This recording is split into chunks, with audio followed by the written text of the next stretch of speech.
45, 50. Mil disculpas el retraso, pero el internet anda tan mal aquí en Bolivia. Vamos. Sí, pero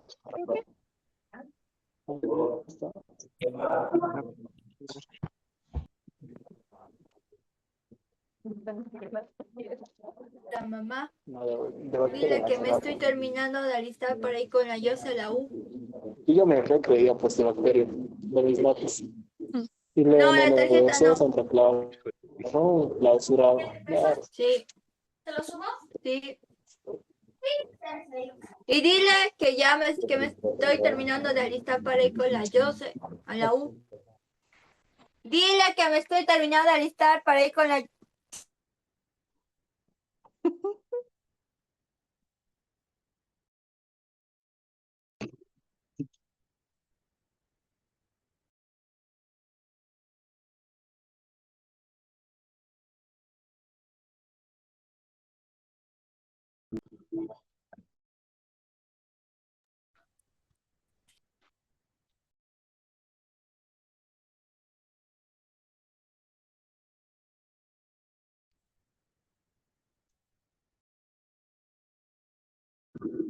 Estoy compartiendo pantalla. Sí, doctora. Doctora. Muy bien. Apaguen sus micrófonos, por favor. Bien, la anterior clase habíamos visto algunas características de las que íbamos a tocar sobre célula normal y por qué en anatomía patológica, que estudia todo lo anormal, íbamos a tocar primero célula normal para poder comprender todas las alteraciones que se producen en las células, en los tejidos, en el organismo, y que se traducen todas estas alteraciones estructurales y funcionales con signos y síntomas de la enfermedad. Eso habíamos visto, ¿no es cierto? Ahora vamos a ver estructura por estructura lo que es la célula, y vamos a empezar con el núcleo. Es importante el núcleo porque en el núcleo se encuentra el componente genético de las células. Ese componente genético de las células se llama ADN. Y aquí podemos decir, contiene el ADN, que es el componente genético de la célula. ¿Por qué decimos que es el componente genético de la célula, el ADN? Porque almacena la información genética de las células, de los organismos, ¿no es cierto? Unicelulares, pluricelulares. Este ADN que contiene la información genética, pues se encuentra en el núcleo. Por eso el núcleo es el componente genético de las células. Ahora bien, ¿cuál es la característica del ADN nuclear? Para ver la característica del ADN nuclear tendremos que recordar la estructura del ADN, tenemos que recordar las funciones del ADN. Entonces, cuando vamos a ver todavía la estructura del ADN, decimos que el ADN está formada por dos hebras largas que se enrollan sobre su propio eje formando una doble hélice unidos por grupos de hidrógeno, ¿no es cierto? Ahora, estas hebras largas, ¿no es cierto?, que se hallan enrolladas, están formadas solamente por nucleótidos. Los nucleótidos son aquellas sustancias que en su estructura también tiene bases nitrogenadas, ¿no es cierto?, que se emparejan muy relacionadas unas con otras. Por ejemplo, tenemos la ADN y la timina, o la adenina y la timina. Esa es una base nitrogenada. Siempre se va a emparentar la ADN con la timina, la citosina con la guanina. Estamos hablando del ADN, porque cuando empecemos a hablar del ADN, también tiene estas bases nitrogenadas, pero la combinación es diferente, ¿sí? Entonces, no me voy a ir a otro extremo hablando del ARN, voy a continuar con lo que es el ADN. Tenemos entonces estas bases nitrogenadas, que es ADN que se combina con la adenina, que se combina con la timina, y la citosina que se combina con la guanina. Pero además de tener estas bases nitrogenadas, también tiene moléculas de azúcar, que se llama desoxirribosa. Y por supuesto tiene una molécula de fosfato. Así está formada un nucleótido. Bueno, ya les he dicho, se almacenan en moléculas lineales largas. Entonces, estas van a ir a formar moléculas lineales largas, ¿sí? Organizando lo que nosotros llamamos la estructura de los cromosomas que se encuentran en el núcleo.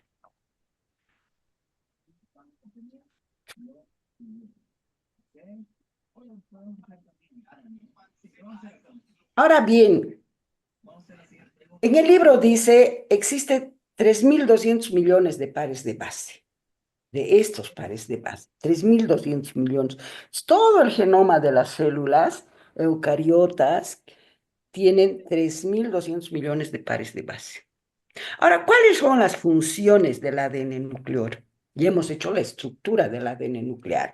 Repito, esta estructura está dada por lo que se llaman estas dos hebras largas enrolladas su propio hélice, y estas estructuras largas tienen adenina, timina, citosina, guanina, que son las bases nitrogenadas, tiene azúcar y tiene fosfato. Eso es lo que tiene.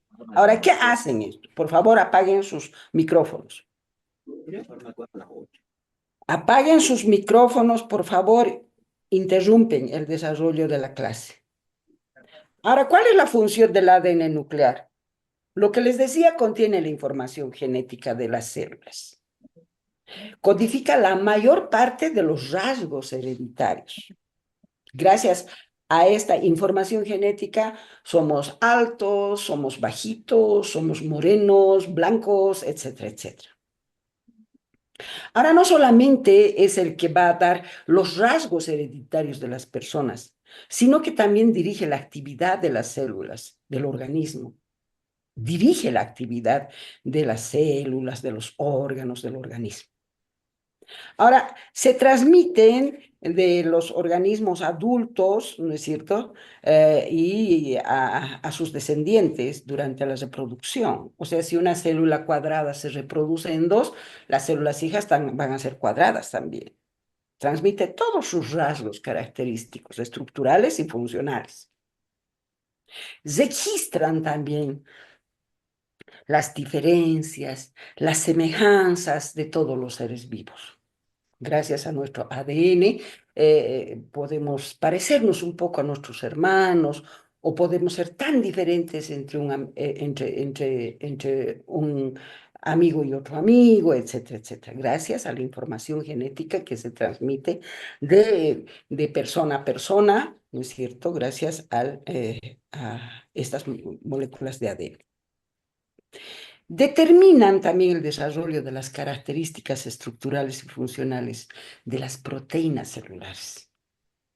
Es evidente que el ADN se encuentra en el núcleo, y gracias a la composición de los intrones, de los exones, etcétera, etcétera, vamos a tener los diferentes tipos de proteínas que van a ser proteínas estructurales. A ver, no marquen, por favor, me he olvidado. ¿Qué fregados son estos muchachos?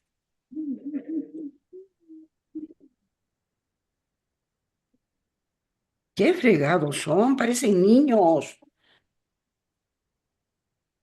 Bueno, entonces se transmiten de organismos adultos y sus descendientes durante la reproducción. Registran las diferencias y las semejanzas de todos los seres vivos. Determinan el desarrollo de todas las características estructurales y funcionales de las proteínas celulares. Ustedes saben muy bien que la célula es un conjunto de proteínas, de lípidos, de hidratos de carbono, de algunas moléculas, ¿no es cierto?, orgánicas, inorgánicas, como es el carbono, el hidrógeno, etcétera, etcétera. ¿Mm? Entonces, todas estas características se transmiten, ¿no es cierto? Se registran estas semejanzas entre los seres vivos. Determinan el desarrollo y las características estructurales y funcionales. Controlan la reproducción celular a través de la mitosis, el ADN. ¿Mm? Dando como resultado, por ejemplo, si estamos hablando de mitosis, la característica de la mitosis es que nos van a dar como resultado dos células hijas con las mismas características estructurales y funcionales. Nunca se olviden que la estructura hace la función hace la estructura.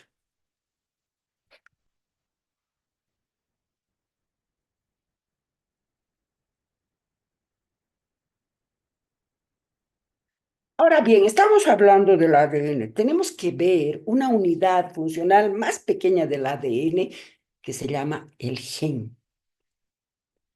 Lo más pequeñito del ADN se llama gen. Entonces, ¿qué es el gen? Es un segmento pequeñito de ADN que contiene la información genética.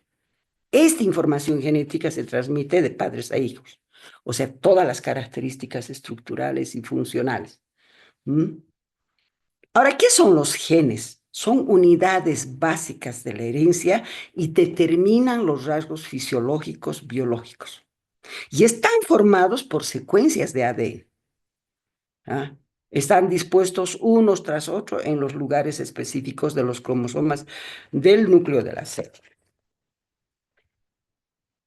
Por ejemplo, en nuestro genoma humano hay más o menos 30.000 genes diferentes que codifican la información necesaria para producir proteínas u otros elementos funcionales del genoma.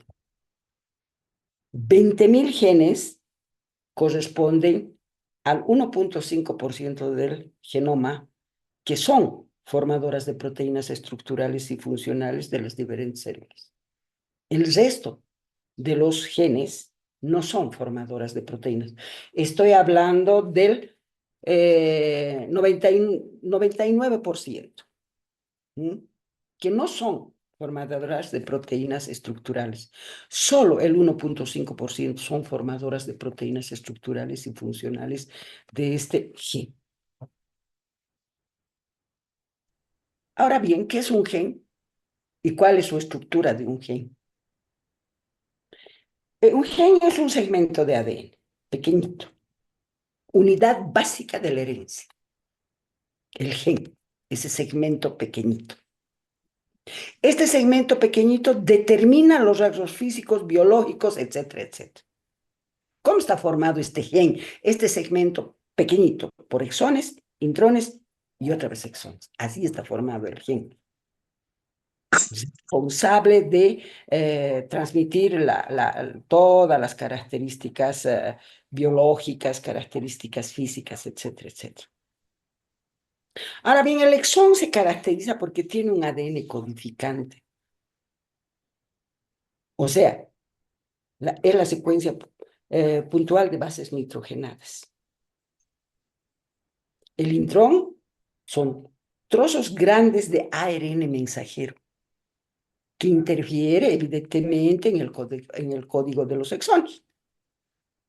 Los intrones, cuando se están formando las proteínas, como es el ARN, son eliminados, los intrones. Y solamente se quedan exones unidos, unos entre otros. Se unen así los exones. Y estos son los responsables de codificar los aminoácidos y formar proteínas estructurales, formar proteínas funcionales. No se olviden que los aminoácidos son los elementos más chiquitos que forman proteínas. Entonces, un gen está formado estructuralmente por exón, intrón y exón. ¿Sí? El exón es el ADN codificante. Y el intrón es lo que nosotros llamamos el ARN mensajero que interviene con el código de los... Codifican proteínas o ARN, este gen. Bueno, muchachos, esta es la composición del ARN del ARN, que es muy diferente al ADN. Por ejemplo, aquí el ARN hablamos de la adenina, guanina, citosina, uracilo. Cosa que en el ADN no tenemos el uracilo, ¿no es cierto? Adenina, citosina, tinina, adenina, guanina. No tenemos uracilo. La vamos a estudiar la próxima semana, la diferencia entre ADN y el ARN según la composición de estas sustancias. Bien, vamos a quedar en esta parte del núcleo, que es importantísimo el gen. Espero de que hayan recordado algunas características de las estructuras y qué es un gen, qué es el ADN, cómo está formado el ADN. Muy bien. Nos vemos la próxima clase, que es el lunes a las 6 de la tarde.